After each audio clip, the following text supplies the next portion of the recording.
Vamos retomar nossa leitura da Convenção Coletiva dos Comerciários aqui de João Pessoa, né, da Grande João Pessoa e região.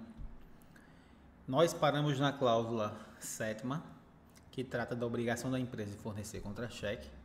Agora nós vamos continuar com a cláusula 8ª, que trata da substituição de empregados. Vamos lá. Aqui, cláusula 8ª. Enquanto perdurar a substituição que não tenha caráter meramente eventual, o empregado substituto fará jus ao salário do substituído, calculado pro rata dia. Basicamente aqui é o seguinte: a substituição que não é meramente eventual, ou seja, uma vez perdida, certo? Como é que é isso aqui? O empregado que trabalha, por exemplo, na função de caixa, ele sofreu um acidente, tá? De trabalho, vamos supor assim. Estava vindo para o trabalho, se acidentou, teve que se afastar. Vai passar aí 3 meses fora recebendo auxílio de doença. E aí, a empresa diz: o que eu vou fazer? Contrato alguém ou então eu pego alguém aqui que fica na parte de vendas aqui e coloco lá. Aí resolve fazer isso, coloca lá na função de caixa. Essa pessoa vai ter direito a receber o salário do substituído, certo? O salário do substituído, sendo maior, obviamente, né? Você não vai colocar, você não pode reduzir o salário das pessoas. Então, o salário sendo maior, ela vai ter direito a receber o salário do cargo que ela está substituindo. Por exemplo, ela vai ter direito a receber quebra de caixa, né? Uma parcela que os caixas normalmente têm. Então, aqui é sempre bom o empregado ficar atento para guardar documentos relativos a essas substituições, a se documentar, sabe, a ter noção de quando trabalhou naquela outra função, certo? Muitas vezes no comércio eles possuem um vendedor líder no salão ali, um vendedor líder, e aí esse vendedor líder ele é chamado, né, para substituir o gerente em dias de férias do gerente, ou então até em dias de folga, sabe? Então é muito bom, muito importante o empregado ficar atento para guardar essa documentação. Passando aqui para a cláusula 9ª, diária, ajudante de armazenagem, coleta, entrega estoquista. Vou ler aqui a cláusula com vocês, tá? Aos empregados, ajudantes de armazenagem estoquista, que na eventualidade de exercerem atividade externa de coleta, fica assegurado o pagamento de diária ao mesmo. Aqui está o valor: diária intermunicipal ou interestadual, 64 e 64. Diária intermunicipal ou interestadual sem pernoite, né? Aqui é com pernoite, aqui é sem pernoite, 19,38. Diária na circunscrição estabelecida no caput da cláusula primeira em relação a Grande João Pessoa, 13,72, certo? Ficam isentos do pagamento das diárias estabelecidas na letra B e C, essa e essa, os empregadores que fornecem refeição, tá? Ficam isentos do pagamento da diária estabelecida na letra A, os empregadores que fornecem hospedagem e refeição em alojamento próprio ou custeado pela empresa, certo? Então aqui, ó, se a diária for intermunicipal ou interestadual com pernoite, a empresa não precisa fornecer a hospedagem, certo? Se a diária for intermunicipal ou interestadual com pernoite, a empresa pode optar por fornecer hospedagem e refeição em alojamento próprio ou custeado pela empresa. Aí ela não precisa pagar a pernoite. Esse direito aqui ele não é pago de toda forma, né? Então a empresa ela pode deixar de pagar se atender a determinadas condições. Para essa aqui e essa outra, né? Diária intermunicipal ou diária na circunscrição sem pernoite, se a empresa fornecer refeição, aí ela pode não pagar a diária. Já nessa aqui, né? Na hipótese da letra A, se a empresa não fornecer se a empresa fornecer refeição e hospedagem, né, porque tem uma pernoite, aí ela não precisa pagar a diária. Eu vou perguntar agora para vocês uma coisa, para vocês pensarem, certo? Fica aí refletindo. Onde, no mundo que a gente está vivendo hoje, onde dá para você passar a noite e ainda se alimentar durante o dia com R$ 64. Me diga, pelo amor de Deus. Não tem, né? Então, aqui ficou muito fácil para a empresa simplesmente economizar dinheiro e deixar o empregado de todo jeito, sabe? Aí o que acontece muitas vezes? O cara dorme no caminhão. Isso acontece demais. O cara dorme no caminhão, fica lá dormindo, fazendo pernoite no caminhão, jogado em cima do que tiver, sabe? Várias vezes. E depois tem que entrar com ação, cobrar dano moral, para mostrar as condições de trabalho, o que for. E a empresa chega e diz: não, eu cumpri com a minha obrigação. Tá aqui, ó, pagamento da diária. Mas isso é suficiente? Não. Então aqui cabe ao sindicato brigar por mais, né? R$ 64 hoje em dia, do jeito que as coisas estão, se o empregado sair de manhã, R$ 64 mal dá para ele fazer as 2 refeições, a depender do local, certo? A gente está pensando aqui, ó, R$ 32,32. Mal dá para ele fazer as 2 refeições. Se ele fizer refeição em lugar duvidoso, aí vai ser pior para ele, porque ele gasta, come ruim e passa 3 dias doente, né? Se recuperando da dor de barriga que vai ter. Então aqui tem que ficar bem atento para isso, tá? Os ajudantes de armazenagem, coleta, entrega e estoquista que perceberem diárias nos termos desta cláusula estarão regidos pelo artigo 62, inciso 1 da CLT, quanto a seu controle de frequência, tá? Eu vou tentar colocar aqui na tela o artigo 62, inciso 1, para vocês verem, da CLT, certo? Eu provavelmente não vou conseguir colocar aqui na tela, que eu ainda estou aprendendo a mexer nesse programa do OBS, mas eu vou ler aqui para vocês. É uma exceção de controle de jornada, certo? Eu vou ler e depois vou fazer alguns comentários para vocês ficarem cientes de como isso é uma maldade com o empregado, tá? Olha só, não são abrangidos pelo regime previsto neste capítulo, que é justamente o controle de jornada, os empregados que exercem atividade externa incompatível com a fixação de horário de trabalho, devendo tal condição ser anotada na carteira de trabalho e previdência social e registro de empregados, certo? Então, basicamente, o que a empresa está dizendo, se ele receber essas diárias para viagem, certo? Ele não precisa de controle de jornada. Mais um probleminha, tá? Desde quando é impossível controlar a jornada de uma pessoa hoje em dia, com tudo que tem disponível, certo? Rastreamento de caminhão via GPS, sabe exatamente onde o caminhão está, se os empregados estão lá trabalhando ou não, certo? Se for, aqui não se trata da profissão específica de caminhoneiro, que aí a legislação é diferente, mas por exemplo, se o empregado ele vai buscar algo no depósito da empresa, da própria empresa, ele não tem que ficar esperando nem nada, ele vai chegar, carregar o caminhão e ir embora. Esse ajudante de armazenagem, estoquista e tudo mais, a empresa não consegue controlar a jornada dele? É óbvio que consegue, certo? Mas aí, aqui é justamente uma exceção que a categoria colocou para esses empregados, que permite com que esses empregados eles sejam explorados, porque é isso que acontece. Eles vão trabalhar muito mais do que 8 horas por dia. A empresa vai dizer: opa, eu pago as diárias e ele não tem controle de jornada. Eu pago as diárias e ele não tem controle de jornada. Minha gente, o cara que recebe 1.586, tá? 1.586, estou fazendo a conta aqui. Se a empresa tiver que pagar ele 3 horas, se ele fizer 3 horas extras por dia e a empresa tiver que pagar ele, a empresa vai ter que pagar R$ 32,43 para ele, de hora extra. Só que a hora extra ainda tem um reflexo em imposto, tem um reflexo em aviso prévio, FGTS, 13º, férias, o que você imaginar, um monte de coisa. Então, essa hora se torna cara para a empresa. Talvez, aqui, chutando, certo? Eu não sou contador, nem cheguei a fazer essa conta, mas chutando aqui, provavelmente, essas 3 horas extras que o empregado faz para a empresa, elas custam para a empresa quase esse valor de 64 aqui.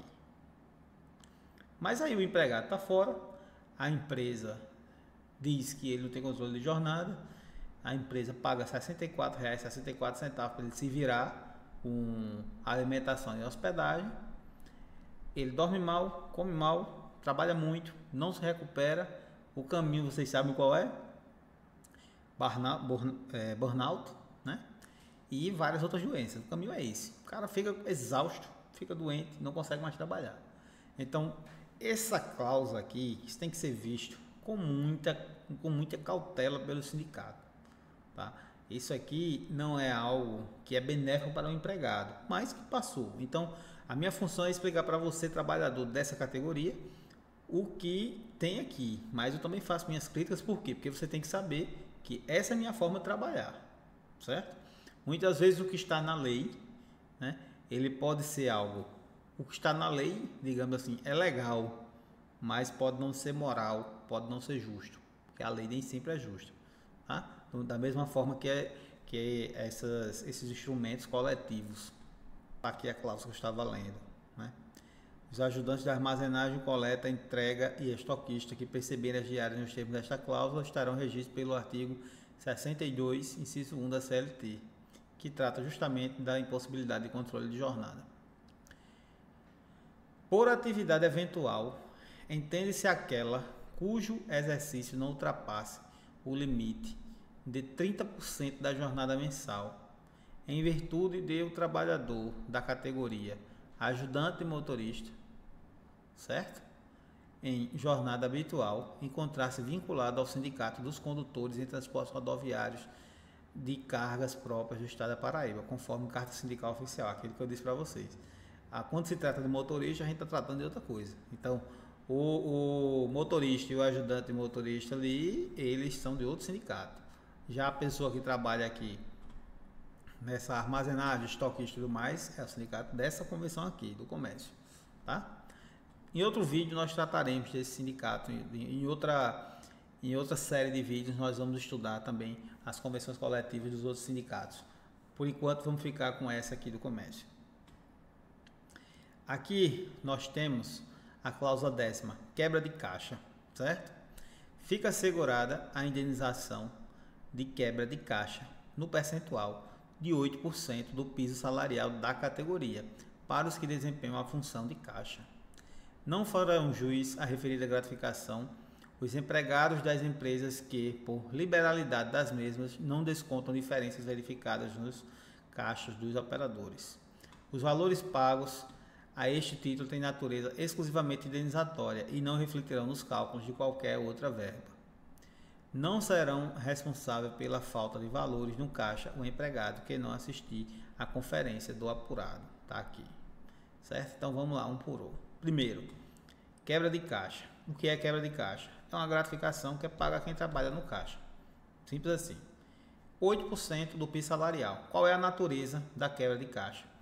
É descontar do empregado essa parcela, se no final do dia, quando for conferir o caixa, tiver diferença, certo? Então ali, 8% do piso salarial, deixa eu fazer a conta aqui, piso salarial 1.586, 1.586 vezes 0,08, R$ 126,88. Faltou, por exemplo, 130, desconta de 126, é possível, desconta sem problema nenhum, está permitido. Faltou R$3.000, aí já tem problema. Por quê? Porque pode descontar o valor da quebra de caixa, mas a diferença é muito grande, então a empresa tem que saber o que aconteceu. Para saber o que aconteceu, ela vai ter que apurar, não pode simplesmente acusar o empregado, certo? Então vamos ficar bem atento para isso, que isso é importante. Aqui, não farão jus à referida gratificação os empregados das empresas que por liberalidade não descontam a diferença verificada no caixa. O que essa cláusula diz? Se a empresa não descontar do empregado do caixa os valores que estiver faltando, ela não precisa pagar essa parcela. Ela só paga essa parcela para quem ela vai descontar. Por que isso? Porque a função de caixa é um trabalho tedioso. A palavra é essa, tedioso, certo? Faz com que o empregado ele tenha que ter uma atenção muito grande no que está fazendo. Por quê? Porque qualquer coisinha ali pode dar diferença. Passar um troco errado, alguma coisa. Hoje em dia é tudo tecnológico, né? Digamos assim, é tudo eletrônico e tudo mais. Mas em poucos lugares que ainda lidam com muito dinheiro, assim, em mãos, em espécie, é possível o empregado passar algum troco errado, alguma coisa errada, faltar alguma coisa. Então, se a empresa não desconta, certo? Ela não precisa pagar essa parcela. Isso tem que estar no contrato de trabalho, tá? Aqui, para a questão do comércio, essa cláusula ela adere ao contrato de trabalho. Então, se a empresa pagar, ela pode descontar essa parcela. E ela desconta até o limite da parcela de quebra de caixa. Ela não desconta mais do que isso, certo? Aqui a gente tem um problema. Certo? Eu vou explicar para vocês. Para poder encerrar o vídeo e a gente passar para o adicional de hora extra no próximo vídeo. Os valores pagos a esse título têm natureza exclusivamente indenizatória e não refletirão nos cálculos de qualquer outra verba, certo? E aqui não será responsável pela falta de valores no caixa o empregado que não assistir à conferência do apurado.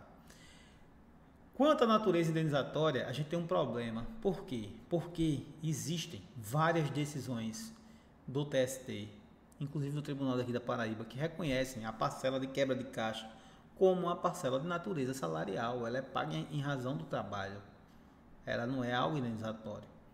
Só que aí o sindicato vem, negocia e diz, não é indenizatório. Isso aqui beneficia quem? Só beneficia as empresas. Só beneficia as empresas. Por quê?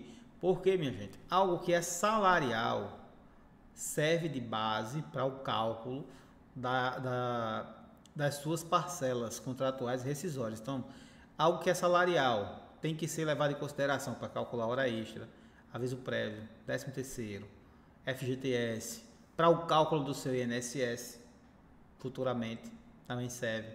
O que é salarial tem que ser levado em consideração para esse cálculo. O que é indenizatório não precisa ser levado em consideração. Por quê? Porque só incide essa repercussão no que é salário. Mas o que é indenizatório também não incide na questão dos impostos para a empresa. Então beneficia as empresas, mas não beneficia o empregado.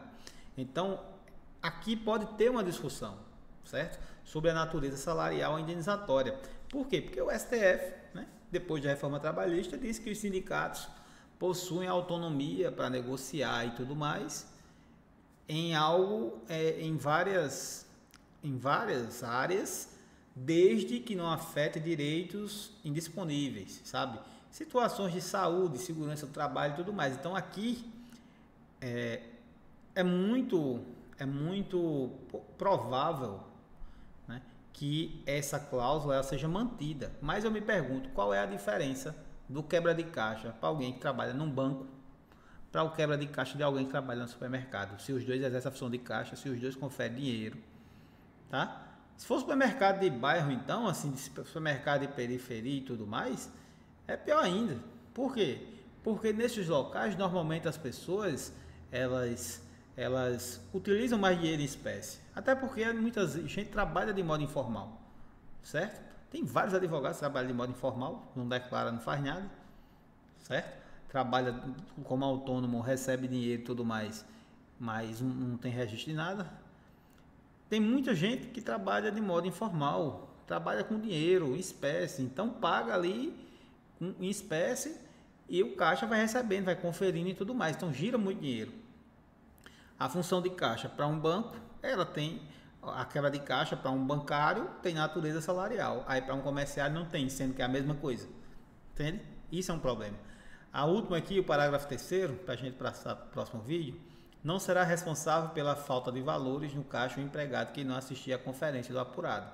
O que é o normal? Chega o final do dia, a loja fecha e o empregado do caixa continua lá. Inclusive, esse período que ele continua, ele está à disposição da empresa. Deve ser considerado como hora extra, porque ele só deixa de trabalhar quando ele sai, quando ele encerra a jornada dele. Se ele está conferindo ali o caixa por obrigação, que ele tem que conferir, seja com alguém com a função de conferente ou então com um gerente, que é normal, para bater os valores do dia, certo? Isso é hora extra, mas aí também tem uma questão. Se o empregado é dispensado disso, não, pode ir embora. Então, se faltar dinheiro, a empresa não pode descontar. Tá vendo aqui? Não será responsável pela falta de valores no caixa o empregado que não assistir à conferência do apurado. Se o empregado é obrigado a ficar, se o empregado assiste, se o empregado confere, e se falta dinheiro, a empresa pode descontar, certo? Essas questões, minha gente, são muito complicadas. Você sempre tem que consultar um advogado para isso, porque muitas vezes o desconto ele pode ser até ilícito, às vezes não foi por culpa do empregado, tá? Então, a empresa, por exemplo, ela pode simplesmente chegar e por vontade própria descontar. Lembra dos 3 mil que eu falei? A empresa pode chegar e simplesmente descontar. Não, vou descontar os 3 mil, mas não vou descontar de uma vez não. Todo mês aqui eu vou descontar 500. Ela pode fazer isso? Não pode. Tem que ter contrato, tem que ser apurado, tem que ver tudo isso. Ela não pode simplesmente descontar. Mas o empregado vai fazer o quê? Certo? Então, isso é muito importante para você ficar bem atento para isso. Porque pode ter problema, certo? E você pode precisar de uma ajuda jurídica para isso. Compartilhe esse vídeo com quem é da categoria do comércio, né? Com quem recebe essa parcela de quebra de caixa. Vamos compartilhar, vamos levar informação para o povo, porque isso é importante, tá? No próximo vídeo nós vamos continuar aqui com o adicional de hora extra, tá? Vejo vocês no próximo vídeo.